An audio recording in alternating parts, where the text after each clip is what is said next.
I'm reviewing a book that hasn't even come out yet. That qualifies as time travel.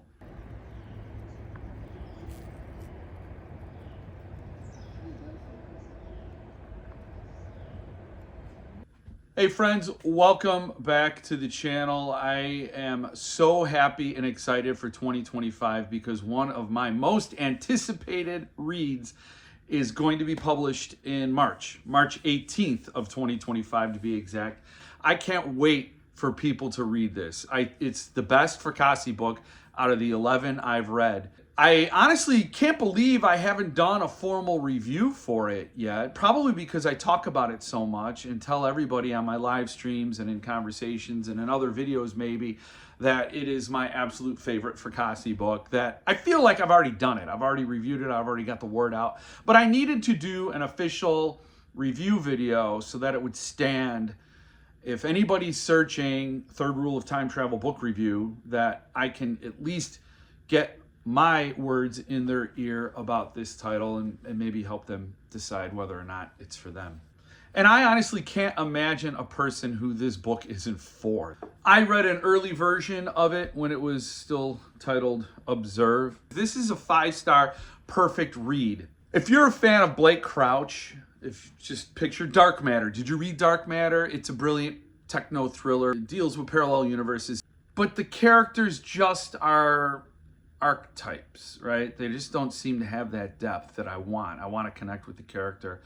And that story felt like you're watching a movie in your brain instead of exploring a world. I think that's one way to put it. Third Rule has everything right about Dark Matter, but then all those things that I was missing in the character development. There's Beth, who's a lead researcher who creates this time travel device. And she is probably one of my favorite protagonists in fiction.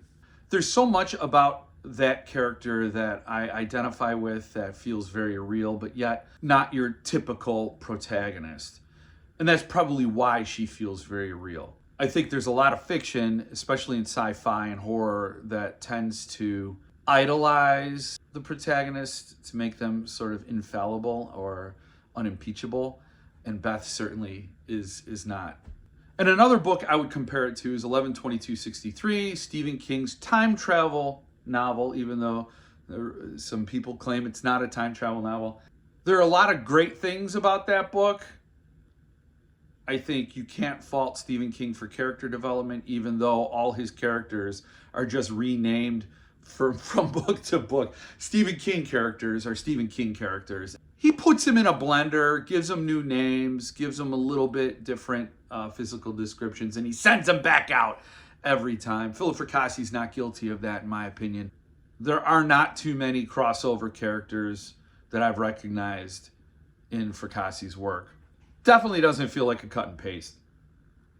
But in 11/22/63, there's time travel. That this guy has his goal. He wants to stop the assassination of JFK. And there are some great things about the book, but there are definitely missing pieces. And a lot of that is due to Stephen King's ego or self-indulgence during that whole middle part. I think Third Rule of Time Travel is like an 11/22/63, only perfect. It has the discipline, the focus, the pacing that 11/22/63 lacks. So Third Rule is like Dark Matter with heart, and 11/22/63 with discipline. It's a sci-fi novel, and I'm not a sci-fi fan.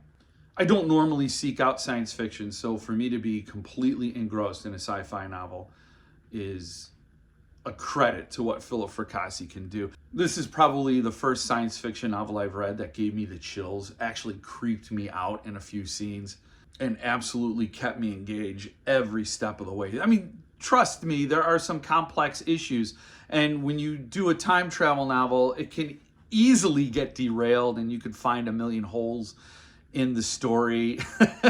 But it is ironed out. Philip Fracassi even reached out to a prominent physicist during a Q&A and suggested the method of time travel present in this book, if it would be possible at all under these conditions. And this physicist, this world-renowned physicist, who I'm not going to name, I can't even think of the name of this individual, said yes, He verified that if these things lined up like that, that would be ultimately possible. But let me just read what the book tells you it's about and let that stand for what the marketers want you to know, and then just know that what I'm about to read adds up to 5 stars. Scientist Beth Darlow has discovered the unimaginable. She's built a machine that allows human consciousness to travel through time to any previous point in a traveler's lifetime and relive moments of their life. An impossible breakthrough, but it's not perfect. The traveler has no way to interact with the past. They can only observe.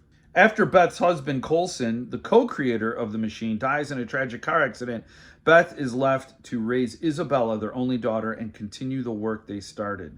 Mired in grief and threatened by her ruthless CEO, yeah, let me tell you that. I'm telling you, that's why I'm saying the characters create beautiful, plot-moving conflict. It's just great. Beth pushes herself to the limit to prove the value of her technology. Then the impossible happens. Simply viewing personal history should not alter the present, but with each new observation she makes, her own timeline begins to warp.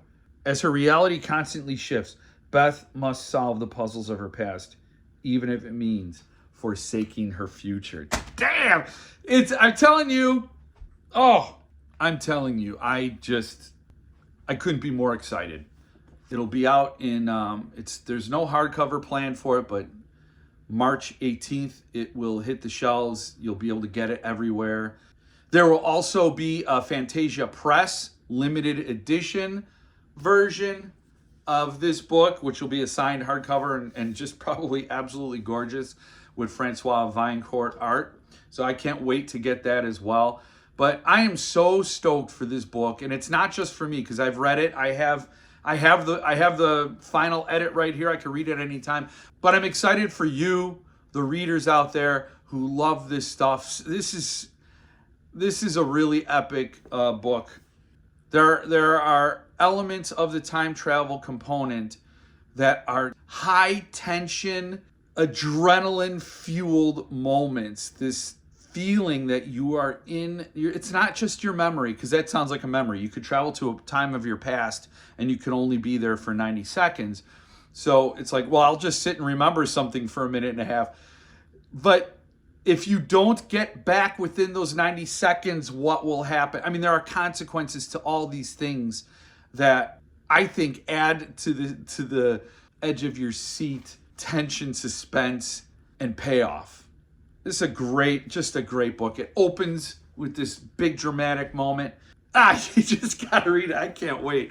I cannot wait. This is definitely one of my absolute all-time favorite books. It's my favorite Fracassi of his genre work. Don't Let Them Get You Down is my ultimate all-time favorite Fracassi. That's more literary, so I judge that on a different scale. But this is my favorite of his, and I have been just dying to share the joy of this book with everyone, and that's why I'm just so geeked out about March 18th, and you'll finally be able to get to read it. I hope it hits all the buttons for you like it does for me. I'm just someone who needs to feel that connection to the characters. I need to feel that invested in the story. It's not that I can't enjoy a book that only hits on like a few of my mandatories, but this one hits on all of them. Great story. It doesn't insult the reader. Philip Fracassi's great that way. He doesn't insult the reader by over-explaining things or assuming you can't get a concept.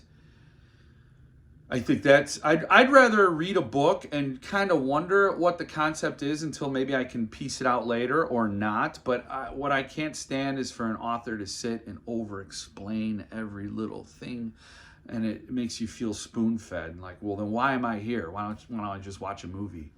If I'm not here to think things and make connections, I'll just watch a movie. But, it's going to be great. And I hope you get a copy. I'm sure you can get signed copies somewhere. I would have sent you to VJ, but I don't know. They're gone. They've been going out of business for like 40 years now. But I don't think they're going to be around to do signed Third Rules.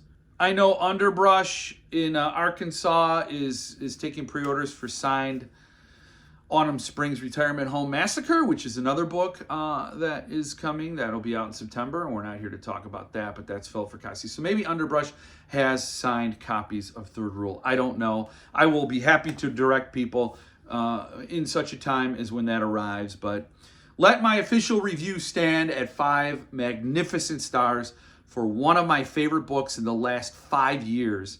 I'm sure if I go back and I rate it against other books, this will still stand tall and not to be knocked out of the top 5 of my favorite books. So this does feel like a little therapy session. I can finally let it out. I can finally talk about this book in a way that gets everybody into the conversation. Otherwise, you would have just had to have the arc, and good luck with that. So thank you for joining me this time. I hope to see you again next time. And in the meantime, it's the third rule of time travel. Stay frosty. That was better in my head.